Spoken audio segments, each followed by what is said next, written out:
tell you what we will be covering today. So just a brief overview. So the goal of today is to offer you practical tools that offer immediate value. So by the end of today's webinar, our goal is that you have simple but highly effective exercises that you can share with your officers that will help them better manage stress and benefit them in both their careers and their personal lives. We know that officers often go from one high stress situation to another over the course of a shift without a proper way to manage or disengage from the stresses of the job. So our goal today is to offer you exercises that help avoid that and give them necessary breaks throughout the shift. We'll also cover common barriers preventing officers from getting support, the effects of unmanaged stress, and we'll provide some checklists and guides you can use to stay on track. And now that we've covered what's to come, I'd like to introduce our speaker today. I'm William. I'm a content marketing specialist here at NeoGov, but the real expert today is Zoe Kyriakou. Zoe is a nationally certified and state licensed mental health counselor, and she's an anxiety and stress management specialist. So Zoe is an expert in stress management, and she's passionate about providing support for law enforcement officers and first responders that really make a difference in their lives. We're lucky to have her with us here today, and she's going to be the one guiding us through the rest of our content and these exercises. So welcome, Zoe. Thank you for your time, and I'll hand it off to you.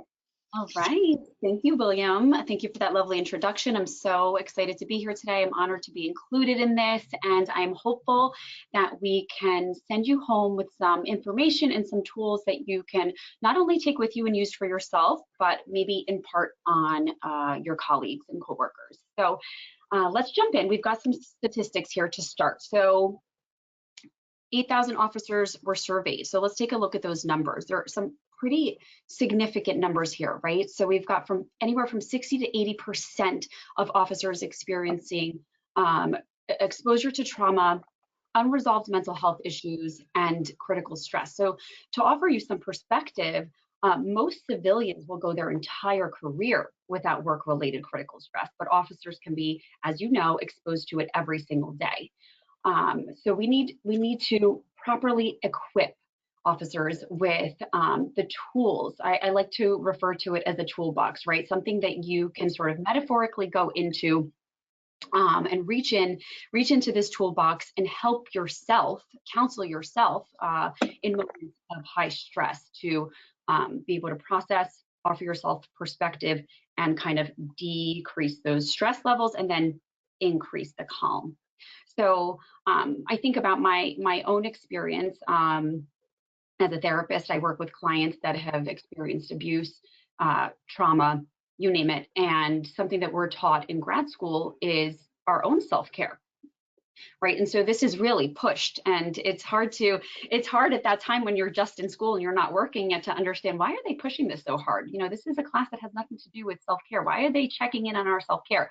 But it makes a lot of sense once you actually get into the field and you're working with people. Oh, that's why.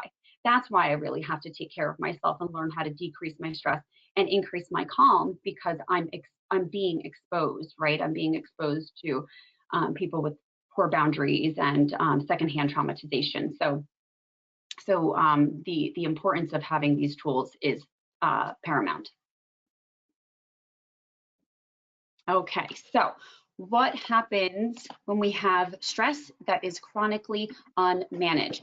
So it hurts our physical health, for starters. The mind and body are connected. It is all one. So, you know, we increase our risk of heart disease, stroke, diabetes. It hurts our mental health, which makes a lot of sense, right? How stress can impact our emotional well-being. Individuals are 12 times more likely to develop anxiety and depression. And of course, it makes sense that it would also hurt our job performance and our relationships. So, we want our officers to be great at work, but we really also need them to have decent personal lives as well, because it all carries over one to the other. So I'm going to give you guys an analogy. So run with me on this one. I offer this to my clients very frequently. I want you, in your mind's eye, to just picture your kitchen trash can, right? Where is it in the room? What does it look like? We've all got one, and we've all got to deal with it every day, right? Take out the trash every single day, or at least maybe we should. So every day, we're eating breakfast, lunch, and dinner. We throw the scraps in the garbage. Maybe we get trash from other rooms and kind of shove it down into the kitchen trash can until we can take it outside. But now imagine you say to yourself, I don't want to deal with it today. I don't feel like it. It's too much work. So you shove the trash down, right? You shove it down. And then the next day comes and we do the same. Breakfast, lunch, dinner, the scraps go in, the towels, the napkins, the tissues, right? And it's really filling up. It's getting a little yucky, but you say to yourself, I don't want to deal with this today. I don't have the time. I don't have the effort. I don't have the energy. So what do? We push it down again, and we go on and on in this sort of cycle of not dealing with the trash. Until one day, maybe we open up the cabinet, we lift the lid of the trash can, whatever it is, and we say, oh my God, it's so full. It's so full. It's so stinky. It's so gross. I really need to deal with it now. Except now it's so heavy. It's so heavy. And we pull out this trash bag and it is just full of holes because we've just been shoving it down and it's leaking all over, right? It's gross. We've really made a mess. We really made a mess. So I want you to think of that analogy and compare it to how we feel over time when we suppress. We push down our stressors. We don't deal with them. We don't confront them. Why? It's easier in the moment to avoid. Avoidance provides us in the moment relief, kind of like not taking out the trash. I don't have to go all the way outside and put my jacket on and get my shoes on. So avoidance provides us temporary relief, but creates a longer term problem that is that much more difficult. Okay, so what we want to do is give officers a way to disconnect from the stress, process it, get themselves some perspective. And again, I do this a lot, right? Decrease the stress and increase the calm.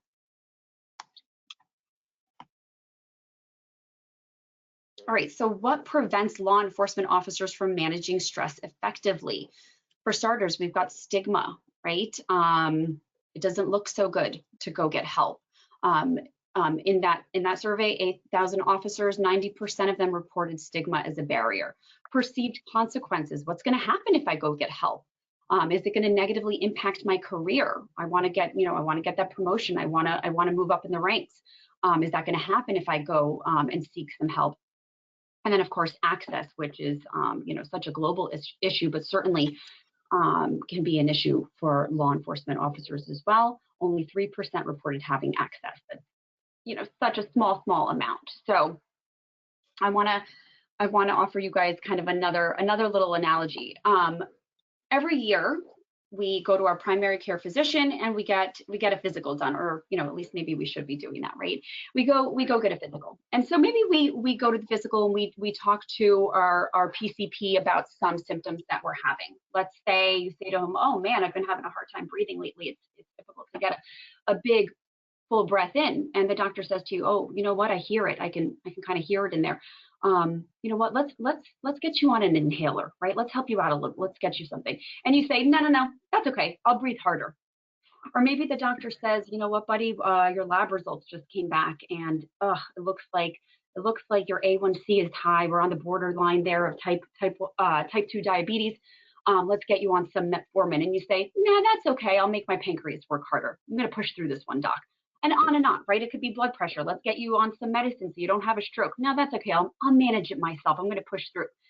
We don't do that. We don't tend to do that with our physical health. We'll say, okay, doc, I'll try the medicine out for a little while. Maybe I'll work on my diet. Maybe I'll even exercise. We don't do it with our physical. Why do we do it with our mental? Again, it's all connected, right?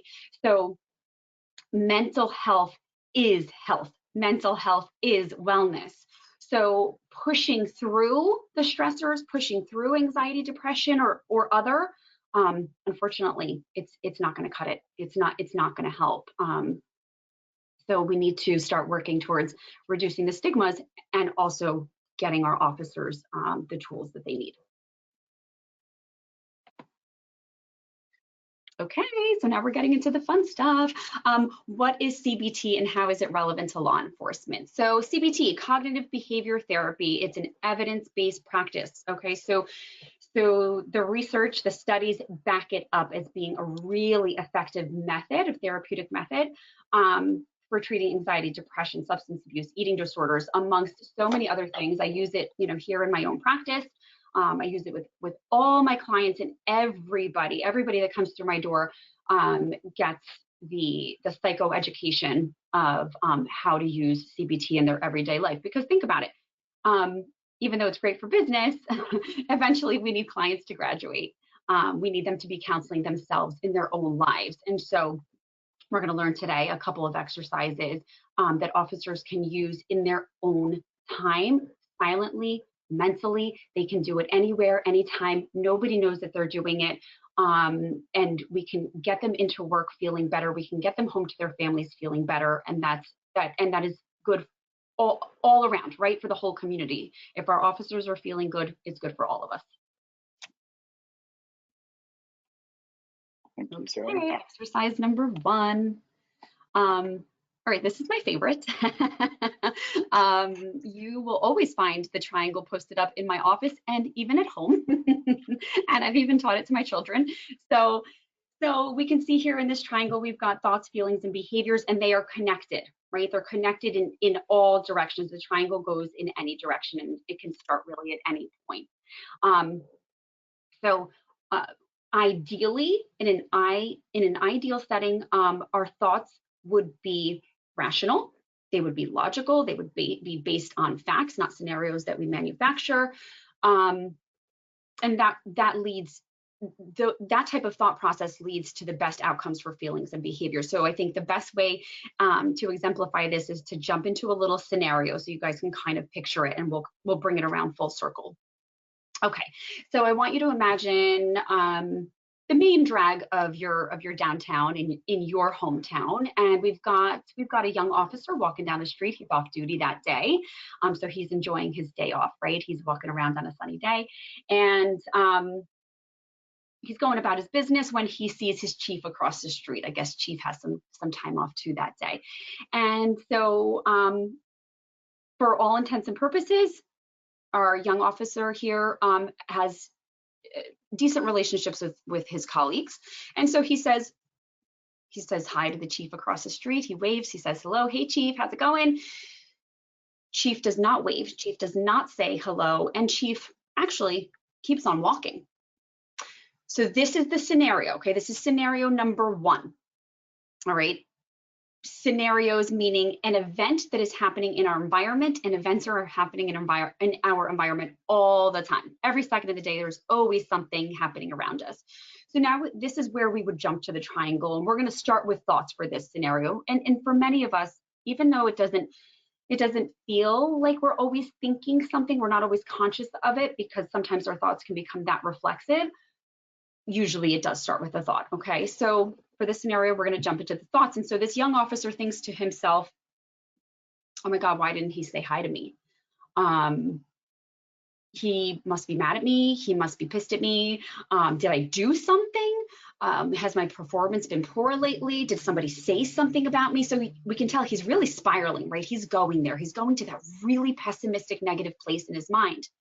All right, so based on that thought process, now we're going to travel down to the feelings part of our triangle.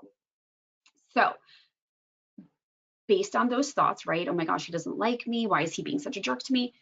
How might that officer feel? What are the emotions that come up?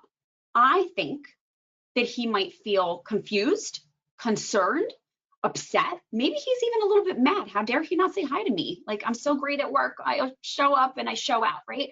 So now we've got negative thoughts that are not rational, right? They're not rational because they're not based in fact, and we'll get into that more.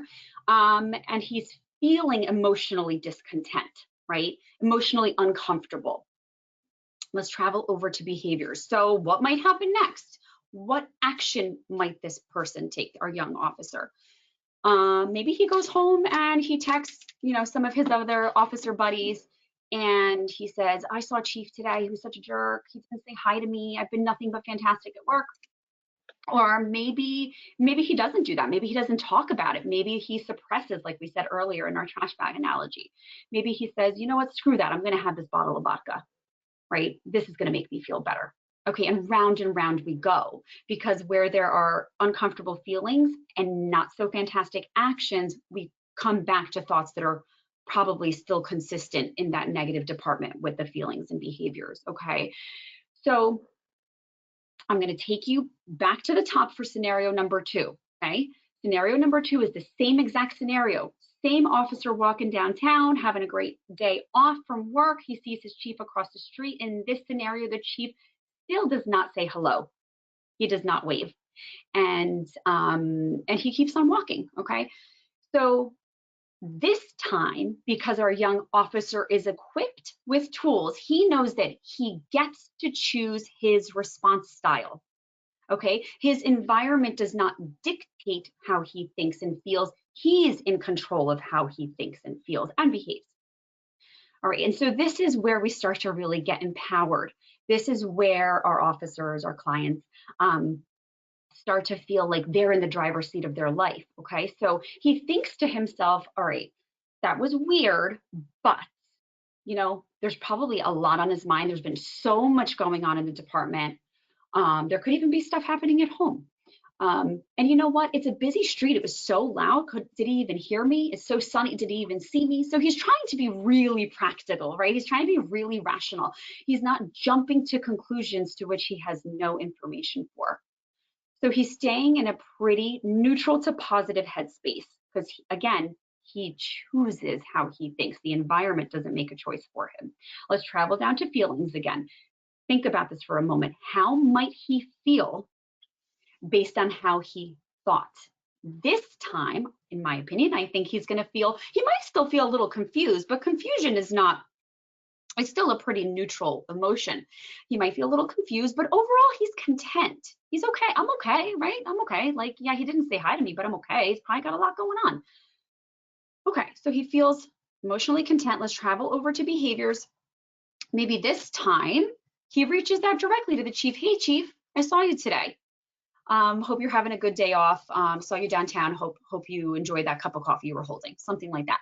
Or maybe he goes home and he doesn't really dwell on it too much. Maybe he doesn't take any action at all about what happened, but rather he tends to himself. Maybe he goes for a run. Maybe he works out. Maybe he listens to some music. Maybe he journals, you know, something like that.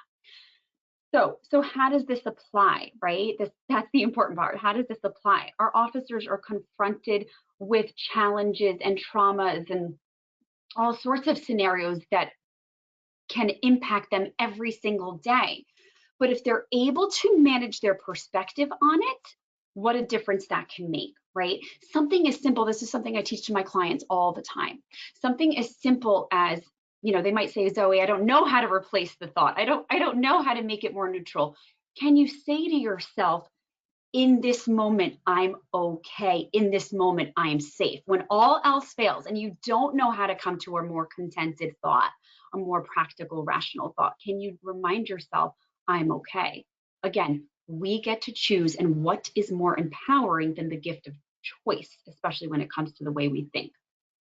All right, so that's our exercise number 1, and it'll keep coming together as we move on to exercise number 2. Thank you, Zoe. All right, so this transitions really well into exercise number 2, which is the 3 rational questions. So let's think of this as kind of like a checklist that we can literally use anytime. And again, this is something that we do mentally, right? I mean, we can certainly write it down on a piece of paper if that is helpful, but it's something that nobody has to know that we're doing, right? So we get the gift of anonymity and confidentiality because we're counseling ourselves in the moment. And these 2 exercises, the rational questions that we'll get into in a second, and the triangle can be really proactive techniques. We don't have to wait till we're stressed. We can do them anytime. We can do them on a good day, a little check-in. Hey, are my thoughts feeling healthy today? Are my behaviors feeling healthy today? Am I emotionally content, right? So let's go through these questions a little bit. All right, so let's start with number 1. Are your thoughts based on facts or are they manufactured scenarios and what ifs? So in scenario number 1, where our young officer was saying to himself, my boss, my chief doesn't like me. He must hate me, even though I've been showing up. I've been doing such a great job. Hold on a sec, right? Did we have any evidence to support a statement like that? Did chief come up to you and say, hey, buddy, I kind of hate you? Likely not, hopefully not, right? So there's no evidence to support a thought like that. So the answer to that question would be, are your thoughts based on fact? Nope, nope. They weren't based on facts. We didn't have facts to support that, okay? So number 2, is your thinking in line with the goals you'd like to achieve? Nobody knows your goals better than you do, right? So think about that for a moment. So if in the scenario with our officer within the triangle, let's say that his goals, just for argument's sake, for the sake of example, let's say his goals are to move up in the ranks, right? To be promoted eventually, to have longevity in his career, to get along really well with his colleagues and his superiors. Okay, so if those are his goals, is thinking my chief is a jerk, he doesn't like me, I don't want to talk to him, I hope I don't see him tomorrow, is that going to help? Is that going to help you achieve your goals? Likely not. So we're going to answer no for question number 2. All right. And then let's look at number 3. Is your thinking helping you to feel the way you'd like to? Well, like I said earlier, I use the word content. So if we think of our emotions on this sort of spectrum, where maybe very depressed is somewhere out here and elated and joyous is somewhere over here. Well, depression, we don't want that because that doesn't feel good. And joyful and elated, although it's fantastic, it's not realistic to think that we're going to feel like that all the time. So somewhere in the middle, right? Content, at peace, I feel fine, I feel okay, those types of words, neutral, sort of a neutral space. Is your thinking helping you to feel the way you'd like to? So the officer was thinking all those sorts of negative, irrational thoughts to himself. He didn't feel so great because it doesn't feel so great to think that way. I mean, we could take, they're not just specific to him, right, guys? We can take that thought out of his head and put it in our own. Can't really do that, but if we could, we would likely also feel discontented and uncomfortable as well. So if we're answering no to any one of these questions in our little checklist here, guess what? We need to challenge our thoughts. We need to challenge it and say, oh boy, that doesn't serve me. That does not serve me at all. And then we need to reframe it. Like I mentioned before, we need to replace it basically. We need to come up with something that feels a little bit better. So in the case of officer and the chief walking down the street, we would say, maybe he didn't see me. Maybe it's time I go have a chat with him. Maybe he can get to know me a little bit better. More neutral thoughts that feel better, thoughts that are practical. Okay, so we're building, right? We're building on the triangle. And again, these are things that an officer can do right in his squad car, walk himself through the scenario that he just encountered and check in with himself, offer himself, him or herself perspective. Thank you. Okay. All right, exercise number 3. So this is a CBT grounding technique, and over the years, cognitive behavior therapy, because it's so evidence-based and so popular, there's a lot of offshoots that have been derived from it, and one of those is mindfulness-based practice. So we think of mindfulness, we think of present moment awareness, things like breathing and meditation and stuff like that. So grounding techniques are used a lot with people that experience anxiety, panic, and PTSD. So certainly can be very helpful for an officer that is kind of spiking up a little bit, maybe with a PTSD flashback, or is starting to feel the physiological effects of panic and needs to kind of come back down. All right, so this is a more reactive tool. This is an after the fact tool. When we're feeling like the stress is really, really high, we need to kind of come back down. We would engage in something like this. And again, this is something that, sure, an officer could do it out loud if they wanted to, and they could even do it with their partner if they needed their partner's help to come back. But it can be done silently in their mind. So let's walk through just a couple of them together so you get the sense of how to do it. So 5 things that we see. We would start with number 5. So 5 things that we see. The important thing to note with an exercise like this is we don't want to bang through it, right? We don't want to say, I see a window, I see a frame, I see a bottle, I see a printer. Okay, no, that's not going to help, right? We need to do it with breath, and we need to do it with control, and we need to do it with detail. So slow it down, check in with your body, drop your shoulders, roll your neck, whatever you need to do. Take a deep belly breath, 5 things that you see. I see a black frame on the wall. It's a rectangle. It's got gold lining inside. The font inside the frame is black. And maybe I take a deep breath here and I slowly exhale. And I check in with my body and I go to the next thing that I see. And I would do 5 of those, okay? And then we drop down to 4 things that you can touch. This is another really easy one because there's always going to be like tactile things around us, even in the squad car, right? What does the seat feel like? What does the steering wheel feel like? Slowly describe it. Is it soft? Is it hard? Is it fuzzy? And we would keep going down the list until hopefully by the time we get down to number 1, we are well grounded. We are in the present moment. Nothing brings us back to the present moment like actually physically and audibly and with smell and taste, engaging in our environment. So slowly. And this is a great tool. I teach it to all my clients that experience panic.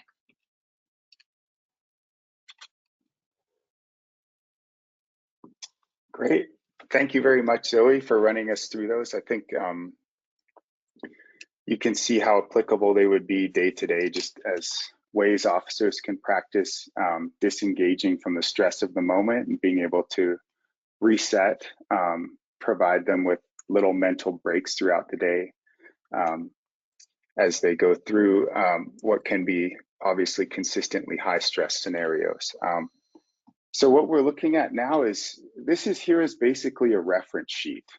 This is a stress management checklist, right? A lot of these things might seem self-explanatory, but the more of these you can do each day, the better off you'll feel. So this is included here just as a point of reference.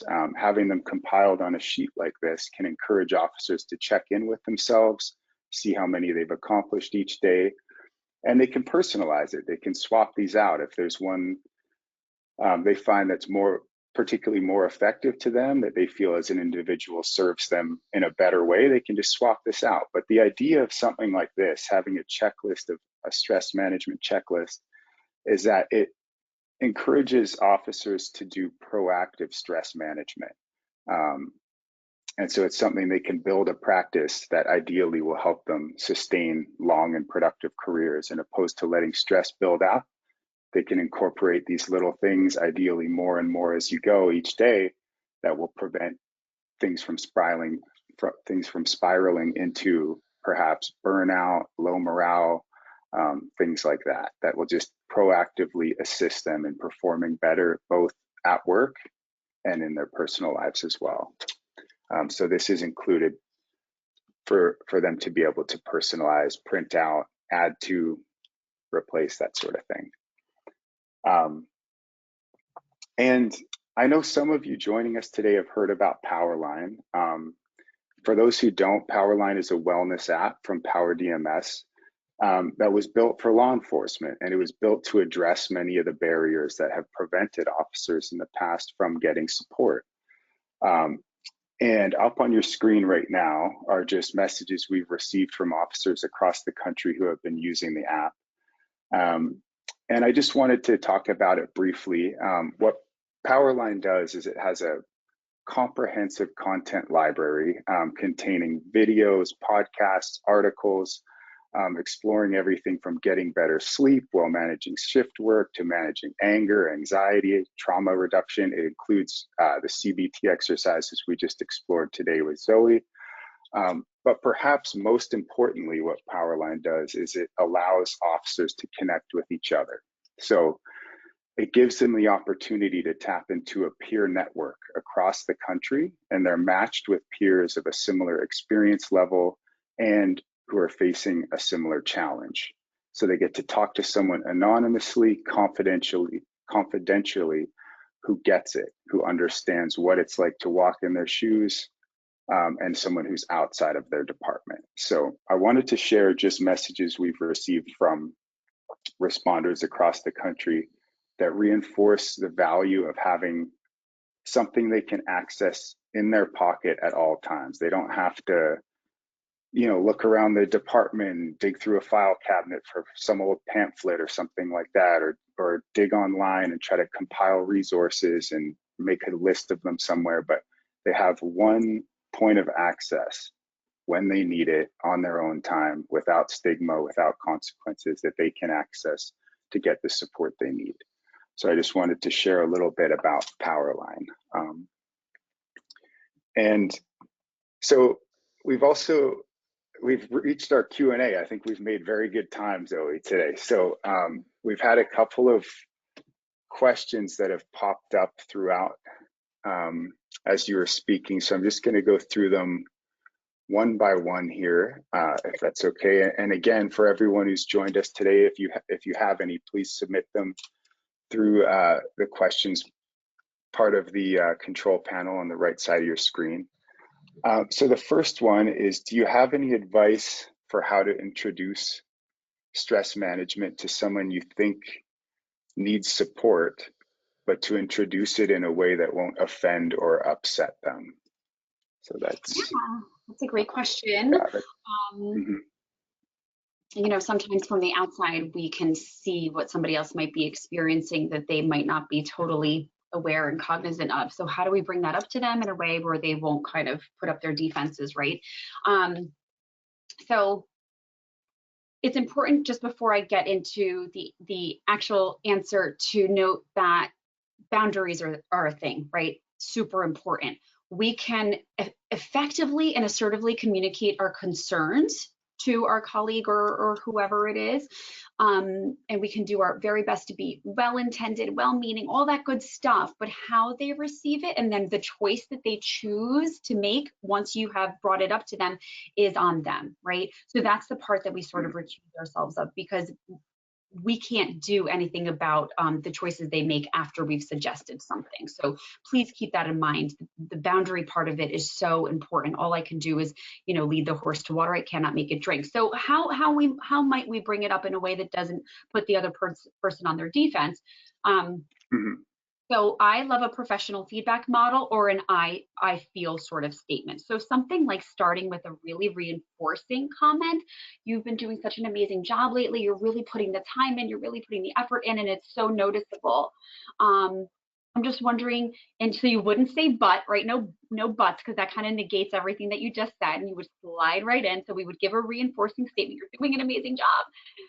I've noticed that you seem to be impacted by some stress lately. I'm wondering how you're feeling and how you're doing. I'm concerned about you. I picked up on these really great tools. I'm wondering if I can share them with you. If you're open to it, it might be really helpful. I know it's helped me. So always kind of coming back to how you feel and how you're doing, so that you're not doing one of these. You're stressed out. You need to do something about it. Once we start doing the yous, people can very easily sort of become defensive.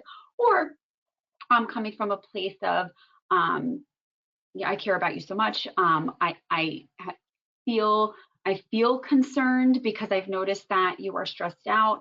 I would love it if we could talk about this more. I would love it if you allowed me to help you. So again, coming from how your perspective, how you feel, reduce the yous, reduce the finger pointing, and it's always really nice when you start, you know, you open it up with a reinforcing statement, and just remember how they receive it is up to them. You can't do anything about that part. And that's wonderful. Thank you for that. So I'm just seeing some questions pop up, and James, I just want to, Mr. Caterino, I want to just respond to you directly. And yes, absolutely, please email, share this webinar with your guys. And just to follow up on that, there are resources included in the deck, worksheets and guides that you can print out and share with them, or email as a PDF and share with them. So I'd really encourage you tomorrow, when we send the recording of this and the copy of the slide deck, please share those widely. They're meant to be practiced, used. That the whole point is sort of for you to share as widely as will be beneficial for you. So please feel free to do so. And Zoe, we have another question here, and this one is, how can you tell when everyday stresses become too much? Yeah. So stress is an interesting thing, right? It's sort of like this continuum. And if we imagine a really traditional bell curve, guys, like on a graph. Having some stress and some concern is actually really great for performance. Okay, so we want to have like a healthy amount of concern, stress.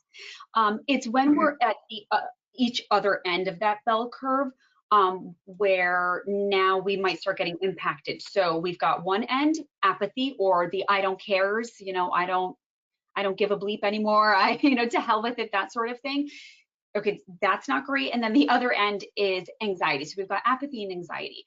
Once we're starting to feel either one of those things, it is likely that our day to day is going to be impacted, because if I don't care, which could be a sign of depression, by the way, guys, if I don't care, or if I'm so far at the other end that I'm anxious, and just so you're aware, part of the cycle of anxiety is avoidance. So if we're now avoiding life because we're so anxious, or we're so apathetic that we are maybe, experiencing some depressive symptoms, it is likely that the everyday stress has now taken a turn, because now it's difficult for me to manage my day to day.